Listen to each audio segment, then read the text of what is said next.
Tan theta, টেরা লম্বা, এই যে লম্বা, আর ভূমিতে হলো ভূত।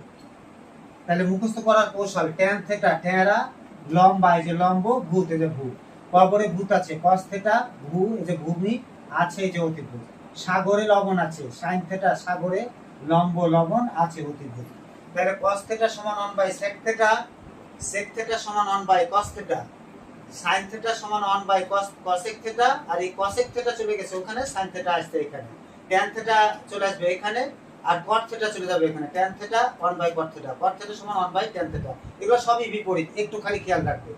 আর সাইন স্কয়ার থেটা সমান প্লাস কস স্কয়ার থেটা সমান 1, সাইন স্কয়ার থেটা সমান তাহলে 1 মাইনাস কস স্কয়ার থেটা, কস স্কয়ার থেটা ওপারে গেল, কস স্কয়ার থেটা রেখে দিলাম 1 মাইনাস সাইন স্কয়ার থেটা। তাহলে পুরোটাই মুখস্থ করে গেল।